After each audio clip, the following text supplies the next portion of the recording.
Hello guys, welcome back. This is Pink Lens Interviews and today we have Ishana from Canada with us. She's a singer and also a songwriter. Let's not waste any more time. Ishana, please introduce yourself and tell us about your line of work. Hello, my name is Ishana. I am a singer-songwriter and producer based in the land of Montreal, Canada, and I absolutely love making songs. I've been writing songs for more or less 15 years, and I've been singing for as long as I can remember. My goal with making songs is to fully connect to myself as much as possible and to understand and process my emotions, and also to create something beautiful with that. You can find my music on all the listening services. You can find me at ishana.music. For the genre of music that I make, I would classify it as indie pop, but there's so many different influences and styles in that.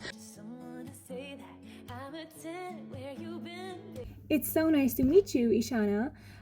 Tell me what helped you gain confidence in your voice. My singing voice, how I gained confidence in my singing voice was just practice.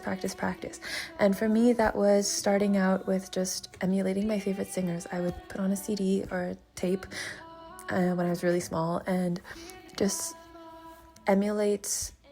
copy them to the most precise detail, all the way down to the breath as much as possible.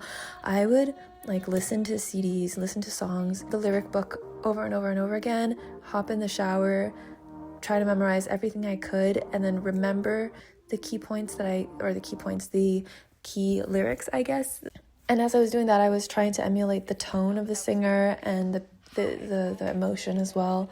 Even outside of singing, I feel like my speaking voice and therefore my just daily expression and communication with people got so much better. Tell me what artists inspired your sound and songwriting style. I am a huge fan of Lights. She's a fellow Canadian artist. She does indie pop, electronic stuff, and sometimes acoustic stuff, which I really vibe with because of her the variety of her genres and her poetry and her rhythm in her pacing of her phrases and also the melodies. And I think it's so cool that she self-produces as well. And I actually met her. I hope she never hears this. I met her at a meet and greet. Actually, maybe it'd be good if she heard this. I'm so sorry. I met her at a meet and greet a few years ago as a fan.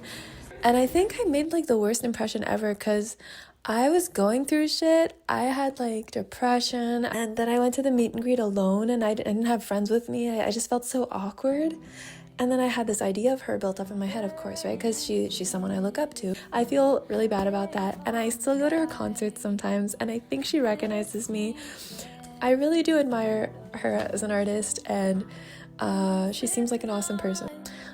Taylor Swift, obviously, for songwriting. But there's this crispness to her voice. And the way she talks about her songwriting is so inspiring too. I listen to her interviews a lot and learn a lot from that.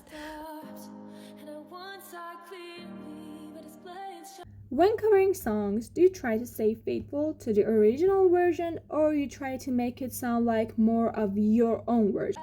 I try to stay faithful to the original song because I think that's my Asian meticulous side. I kind of see it as training or as an exercise that needs to be check marked or mastered in some way, which I think is just as valid as the flip side, which would be to totally make it your own and make it creative. When I do covers, of course, a huge part of me is going to be infused in no matter how I sing it. So what's something you wish the beginner songwriters knew before starting? I wish, first of all, I think with any craft that whether it's singing or guitar or that it's okay to not be good at first, and it's normal not to be good when you're not good at it, because that means you have so much to learn and so much to look forward to, and there's always more to learn and more to look forward to. Be okay with not being good if they happen to not be good at the beginning, which is very, very, very, very extremely common and almost constant, yeah. And it's gonna be cringe, it's gonna be cheesy. That's okay.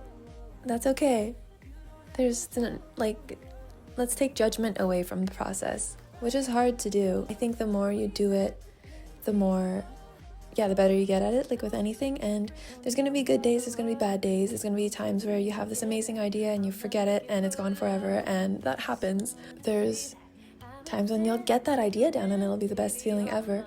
I think songwriting could open a lot of doors that we wouldn't have seen otherwise, to getting to know yourself and loving yourself more. And a song is never set in stone. You can always re-record something, you can always rewrite something. I find that the more time goes by and the more I make music and the more that I work on healing myself and all my like self-judgments and issues and whatever, then I find that I like my music more and more, and I'm more and more proud of my music. So What advice would you give to people who are afraid to post their music online? I feel like there's really like common advice I could give, like just do it. And it's gonna feel bad at first and cringy and embarrassing, and you just gotta, if you're really committed to sharing your music with the world, then you gotta do it. Even if no one sees the video and that's embarrassing, or even if people do see the video and that's embarrassing. I think it's a learning experience too, and it's another tool of self-love and self-awareness. There's gonna be good and bad days, and it's gonna be fun, inspiring days, and there's gonna be days where you're just like, ugh, this is horrible, why am I doing this?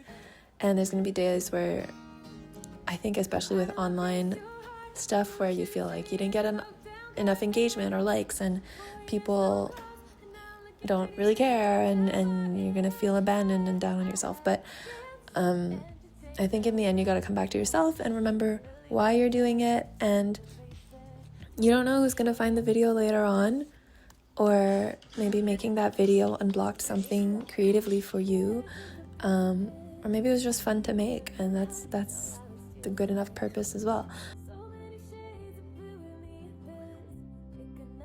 Thank you so much, Ishana, for answering these questions, and thank you guys for watching this. That's all it was for today.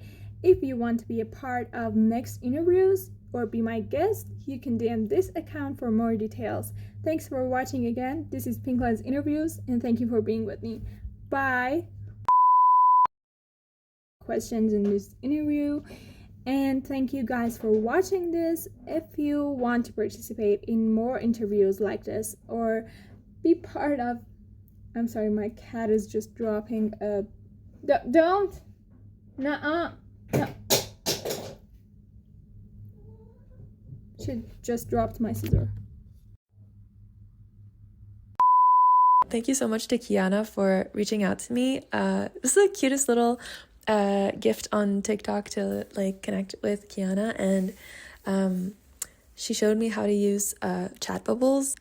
I thought that was super cute, and thank you so much, Kiana, for reaching out to me and for having such good questions. I think these are really, really great questions, and I hope that this podcast, reaches the right audience, and